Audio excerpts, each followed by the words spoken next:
باتت الأماكن المخصصة لمشاهدة بطولة كأس العالم فيفا قطر 2022 في سلطنة عمان على أهبة الاستعداد. الاستعدادات لم تقتصر على شاشة العرض فقط، بل تعدت ذلك لتوفير الوسائل المثالية لراحة الجماهير العمانية والمقيمين في السلطنة خلال متابعتهم للبطولة المنتظرة. المزيد من التفاصيل في التقرير مراسلنا حسن الهاشمي من مسقط.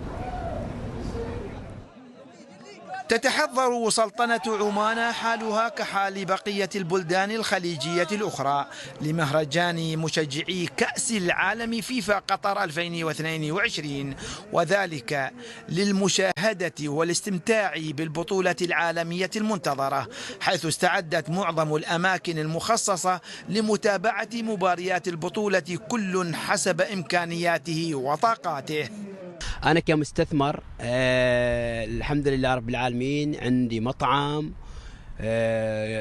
فاخر، مطعم كبير الحمد لله رب العالمين، والحين في ولاية السيب واللي شعبيتي الحمد لله، والحين مزود ب3 شاشات الحمد لله في الداخل والخارج، شاشات عملاقة كبيرة جدا، واتمنى من اجل كأس العالم من اجل كأس العالم ان شاء الله. هناك تم رصد شاشات عملاقة تم توزيعها في المنتزهات وفي مركز عمان الدولي المعارض وفي الفنادق وفي الحدائق العامة بمسقط خاصة، ذلك استعدادا لنهائيات كأس العالم، تشوقا للجمهور العماني على الحدث الرياضي هذا ومتابعة المباريات القوية التي تتضمن المجموعة القوية مثل ألمانيا، البرازيل، الأرجنتين.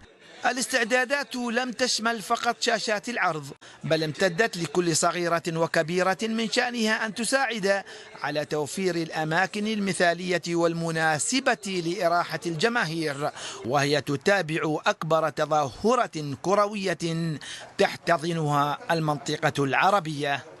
الأجواء في مسقط جدا ممتعة، متشوقون لكأس العالم في قطر.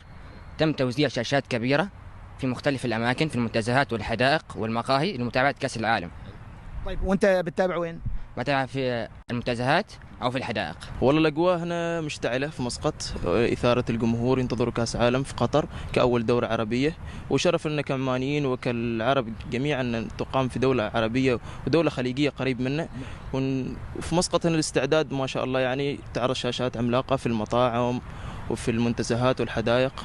الجميع في عمان على أهبة الاستعداد لانطلاقة كأس العالم فيفا قطر 2022، البطولة التي لا تقام إلا مرة واحدة كل 4 سنوات، ولذلك فهي تحظى بمتابعة جماهيرية كبيرة في العالم برمته.